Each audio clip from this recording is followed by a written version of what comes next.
This is step 2, in which we are looking for dy over dx. Okay, so can anyone give us the derivative of this side?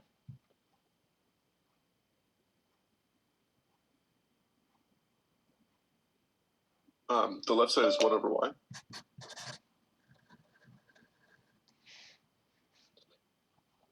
Times dy over dx. Awesome. Because y is a function of x. Perfect. Now here, which rule is applied here?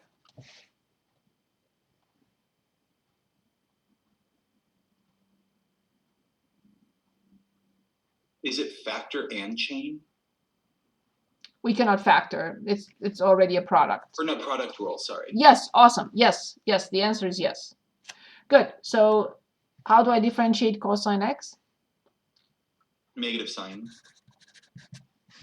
Times natural log of natural log x plus copy cosine x. How do I differentiate this? It would be 1 over ln times ln? 1 over the times 1 over ln. Careful. So let's do this. I know it's confusing.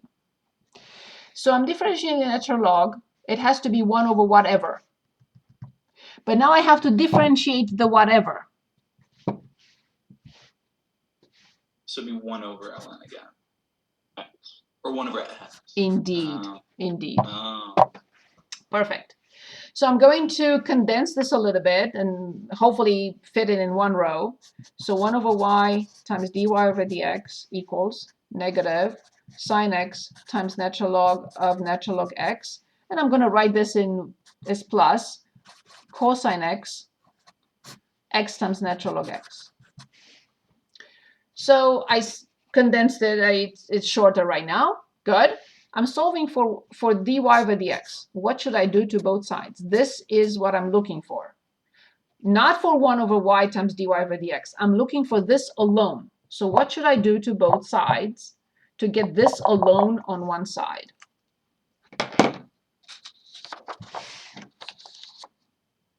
Divide by 1 over y. Careful. Careful. When we divide by 1 over y means we multiply both sides by y. I agree. I agree with what you said, but it's better to say that I'm multiplying both sides by y. Awesome, that's it. So dy over dx equals, I have to multiply by y, but I will write the y that I was given initially. Natural log raised to cosine x. I'm not going to write y. Natural log x to cosine x. And then the whole thing. Negative sine x times natural log of natural log x plus cosine x over x natural log x and close. This is it. Is there a reason why you didn't just keep it as 1 over y? I'm solving for dy over dx. I don't want to have y. I have to have only x in the answer. You can you can multiply by y first and then replace it. If you want to do that, that's fine. Sorry, but in our other implicit differentiations, we didn't have to replace y. Is this going to be like? But we didn't have y. We did not have y. In previous implicit. We did not have yes, y. We did not have y. Y was not given to us. That was the problem. That's why we used implicit differentiation. Y was not given to us. Oh.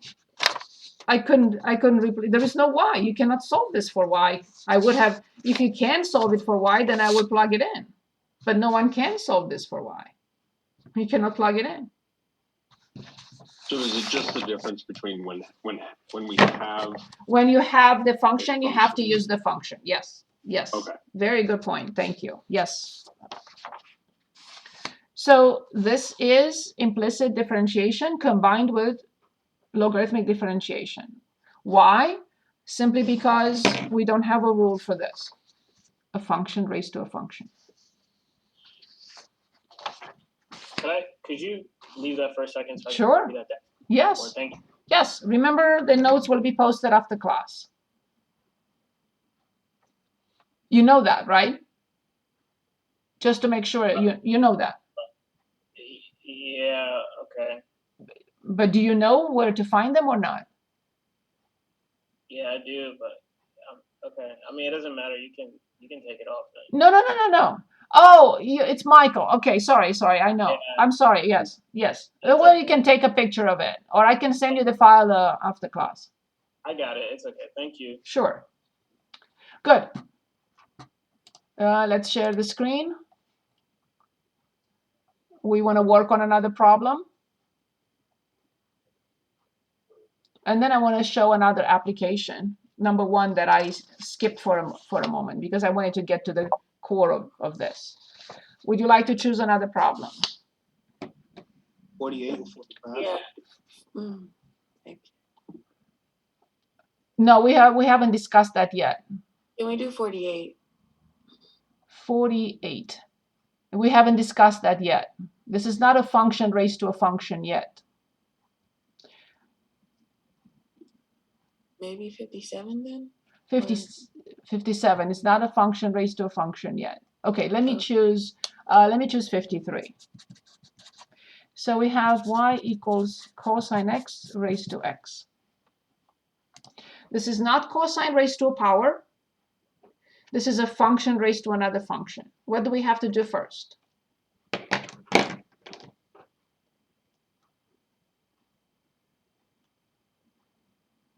On the derivative? We are trying to find the derivative. So we want to find the derivative. Yes. Can we spend a second talking about why we're referring to x as a function? Because it's not a number. X is a function. It's f of x equals x. If I'm asked to differentiate cosine x to the third power, that's a piece of cake. I have 3 cosine squared x times negative sine x. I have a formula for this. But when the power is a function, I don't have a formula. I have a 2-step procedure. So what is the first step? Yes. Natural log of Yes. x. Natural log y equals natural log of cosine x raised to power x. Good. Next step. I have natural log on the left-hand side, and now I try to simplify this. How? Use the power. Yes. How do I write it? Yes. So x times. Yes. Awesome. That's it. Perfect. What is the next step? Implicit differentiation of y. No, not of y, of everything. The left-hand side and the right-hand side. Yes. To find, you meant to say to find dy over dx. I agree. Yes. Oops, I saw that. I saw that. I can't touch anything here. If I breathe, it's not good. Okay, I'm ready. I'm kidding. So the left-hand side.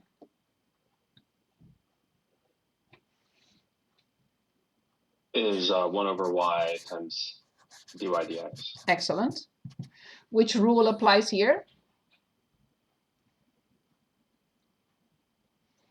Product rule? Yep. So the first function prime is? 1. Perfect. Awesome. Plus? ln, you already got it, sorry. And then plus x times 1 over cosine x times negative sine x. Very good. Awesome. Excellent. So then we have 1 over y. I want to condense this a little bit. dy over dx equals natural log of cosine x. And this is minus. Sine over cosine is tangent. Minus x tangent x. So now can anyone give us the dy over dx for this function?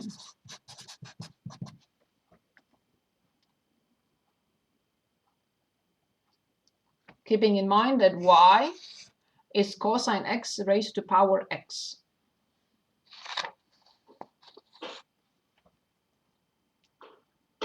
Cosine x to the power of x, and then I guess brackets would be good, and then ln cosine of x minus x tangent of x. Very good. Awesome. That's it. Not a big deal. Not very friendly, but not a big deal, I think. How do you feel about it? Can we move on? So what did you say the y represents again? Oh yeah. Oh okay. So it's kind of like you're plugging it in. No. I solve for dy over dx, multiplying both sides by y. 1 over y times y is 1.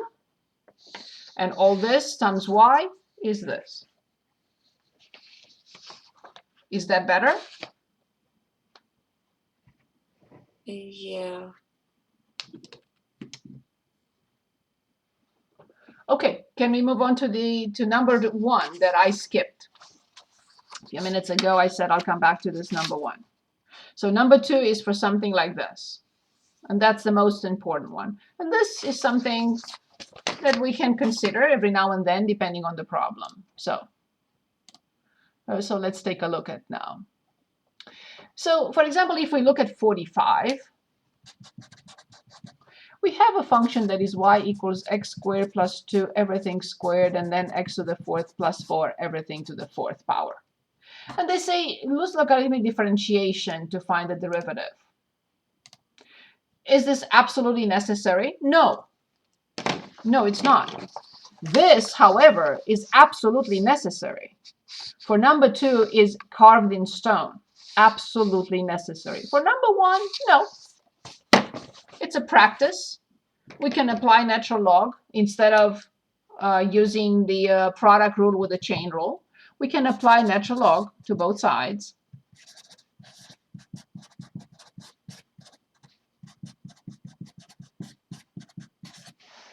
That's okay. Notice one thing.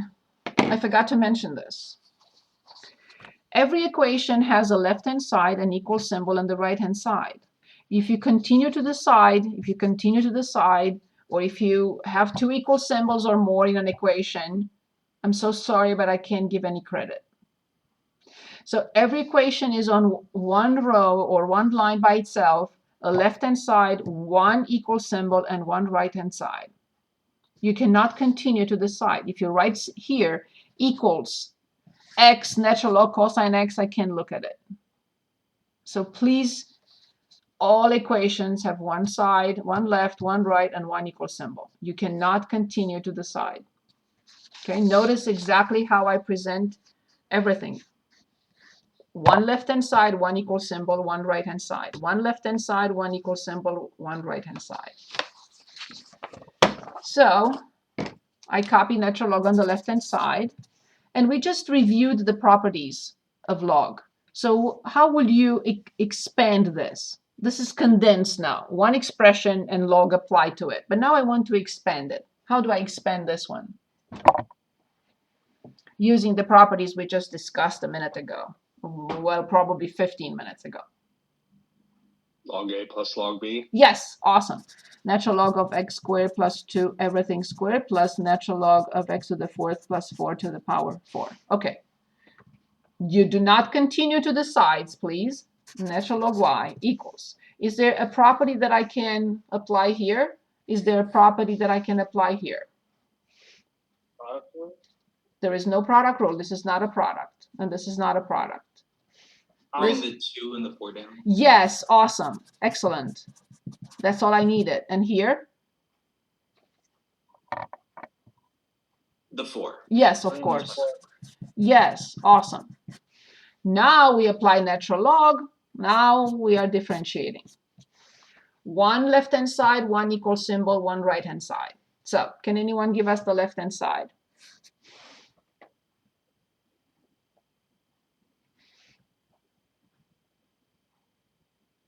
One over y dy dx. Awesome.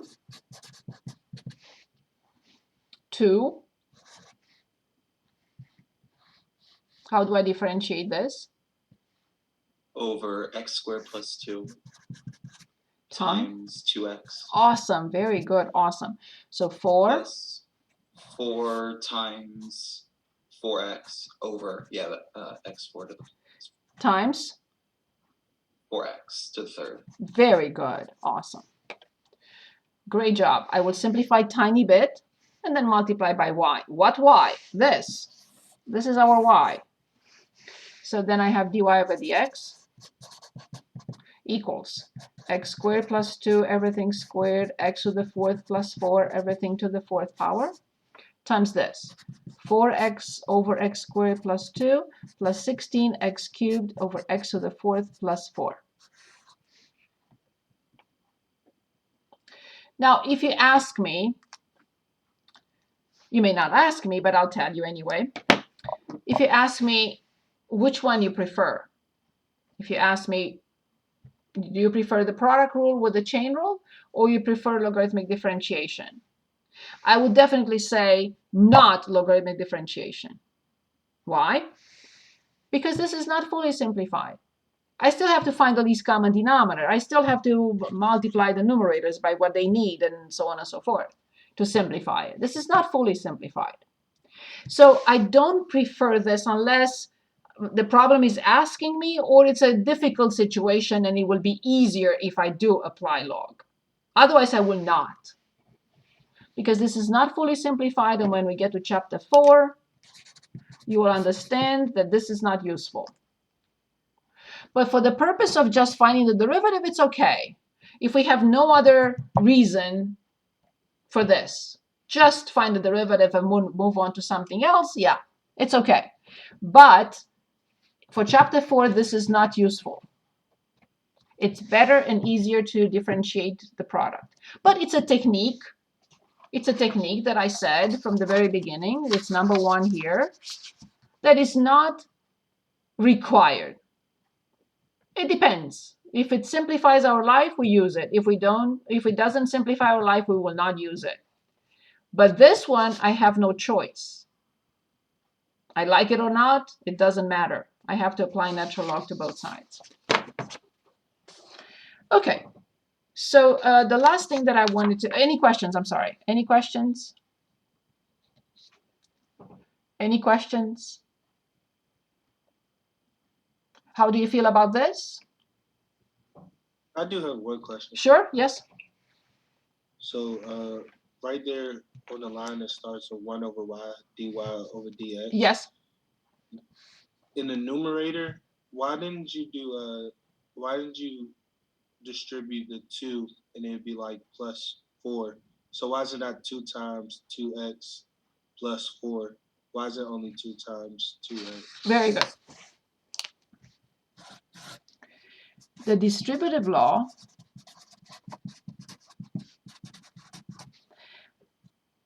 is this, or this. If I don't have addition or subtraction, I cannot distribute. If I have addition, I get AB plus AC.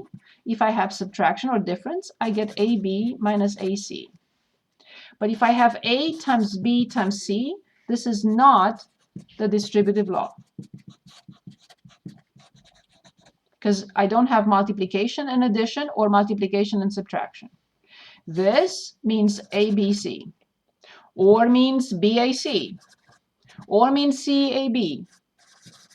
Any order you like, but it's not the distributive law. So here I multiply 2 by x. 2 times 2 is 4, times x is 4x. 4 times 4 times x cubed is 16x cubed. Okay, I was saying like above that line where I thought you had multiplied 2 times x to the 2nd power. No, you brought down the 2. Yeah, you multiplied. No, I'm confusing myself now. I'm not sure. I think I confused myself. Never mind.